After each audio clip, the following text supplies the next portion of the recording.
after half a month of waiting, I finally got my hand on the Daybreak.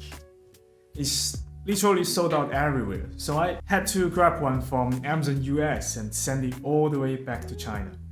And the result is, what should have been a hot take review has now turned into a last trend of the night review. And honestly, I was even thinking whether I should still make this video at all, since most of you have already watched other reviews anyway. But then I thought, well, anyway, I've already paid for this. And after all, I'm doing this channel as a hobby to share my impressions. So yeah, let's do it. Anyway, before diving into the actual sound impression, I want to talk a couple more off-topic things. If that's not what you are here for, no worries. You can check the timestamp below and skip straight to the review section. Before I receive it, I check out some other reviewers' reviews. Well, because I don't know if you feel the same way, but I think headphones sound their best before they arrive, believe it or not. Because in that moment, it's all in your imagination, and you are imagining just how incredible it could sound. So I was like watching the reviews while imagining what Daybreak might sound like. And I found, wow, this thing is so hyped. Everyone is talking about it, and everyone is saying good about it. Usually when everyone is praising something, it means one of two things. Either it's real good, damn good, or the marketing budget was simply big enough to make sure all reviewers will say good about it. And that's usually a sign you should be careful. And among all, I think Bad Seeds' review is a rather objective one. He gave a really balanced take, and his standing point is from an average consumer perspective. And that's an interesting point, because we, as audiophiles, see price quite differently from average consumer. I mean, Wise Audio sells cable that costs more than my deck. To us, a 169 IEM may feel like a freebie, but for a regular person, an average consumer, 169 may be expensive. So yeah, I think his standing point was really refreshing and worth pointing out. I still remember back when I was just an average consumer, about getting into this hobby, and I bought my first proper hi-fi IEM, the Denon C820. It had a golden high-res sticker on the box, and nowadays it spams on almost everything. You could even stick one to your doorbell if you like, but back then it was a flex. And my feeling about C820 were kind of mix of love and hate. As a bass head, I love the massive quantity and strong punch in the low end, but what I didn't like was the overall tuning. It's kind of muffled and the bass overwhelmingly sumpy. If you grab it for a quick listen, it's just fine. But after a long session of listening, the bass just felt uncomfortably overwhelmed.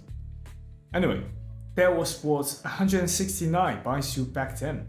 So let's talk about 169 today and see how things have changed.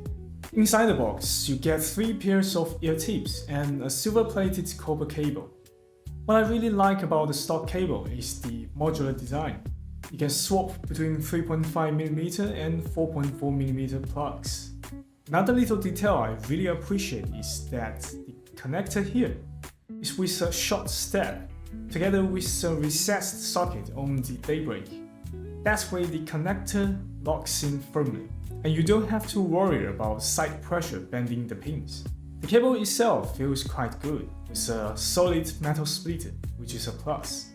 As for the shells, they use a resin body with a metal faceplate. Though honestly, the moment I saw it, I almost instantly reminded of the EPZ's IEM. It looks very similar in shape. On graph, it follows JM1 closely, and also follows EPZ P50 closely. Also the Nice HCK Rockies. So yeah, we basically have the proper averages. Overall, it sits comfortably within the preference bounds, except for 2 noticeable dips, one around 400Hz and another near 8000Hz. At 400Hz, that range usually carries the body and weight of vocals and instruments. With a dip, vocals, male vocals especially, may feel less full. At 8000Hz, this is where you get treble details, harmonics, and that sparkles. The good part is that with this dip, the sound comes across smoother, less piercing, and less fatiguing.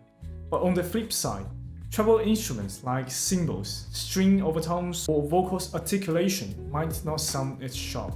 But considering that it's only two small dips beyond the preference bound, there's nothing seriously wrong here. Overall, it's a solid, well-balanced tuning. Overall, what you get here is a very neutral presentation as you'd expect from JM1, with no obvious lean in any direction. The bass has a medium full body, sitting in between lean and heavy. What stands out the most is the rumble. It's quite noticeable, although the decay is fairly quick, and the slam isn't really hard. That rumble underpins the notes, making the bass feel complete. But as I said, the problem here is the slam of the bass could be harder.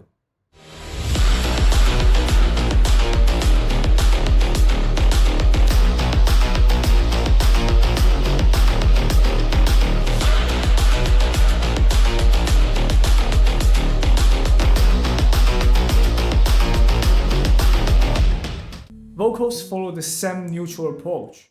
They sit at a moderate distance, neither in your face nor recessed.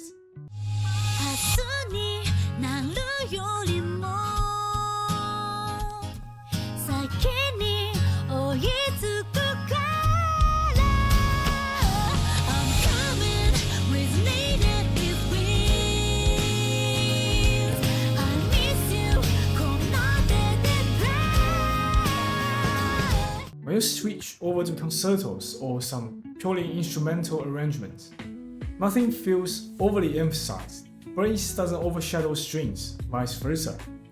Everything maintains a balanced footing.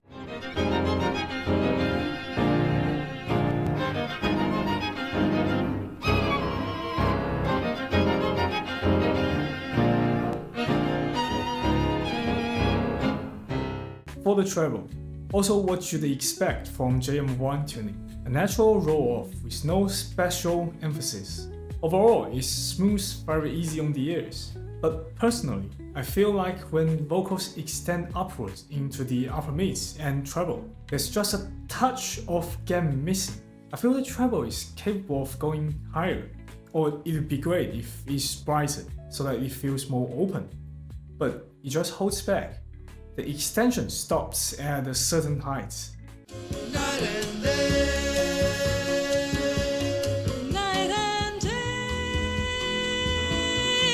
under the height of me. Night and day, night and day, under the height of me. Then again, this is part of what you'd call a safe tuning. Pulling back brightness to avoid fatigue or sharpness over long listening. You can love it or hate it, depends on how much you enjoy a bright treble presentation. As for resolution, I'd place it about the standard level for this price range. It's not that instruments get blended together, but it does lack some depth there. Think of it like lasagna. If you press it down, the spacing between each layer feels smaller. You can still see the layers, but the sense of separation isn't as clear as it should be. Overall, the Daybreak is a very balanced set. Honestly, the difference between this and the EPG P50 is pretty minimal. Not at the level of something like the Choosir Pure versus the Hexa, where you can clearly point out difference in tuning. So, if you're already on the P50, there's really no reason to swap it for the Daybreak, and vice versa. In fact, I'd say the whole JM1 family shares a rather similar tuning. P50, Daybreak, and Rockies. If you like such tuning style, I'd recommend Rockies by the way. It's with stronger ears and better resolution. It's like a vertical upgrade. Personally, I enjoy this type of tuning quite a lot. It feels very natural, easy to live with. It's kind of IEM you can listen to while doing other things without being distracted. Well, for example, like writing reviews. But if what you're after is a really exciting, energetic tuning, then the Daybreak. And honestly, most IEMs tuned in the JM1 style probably isn't what you're looking for.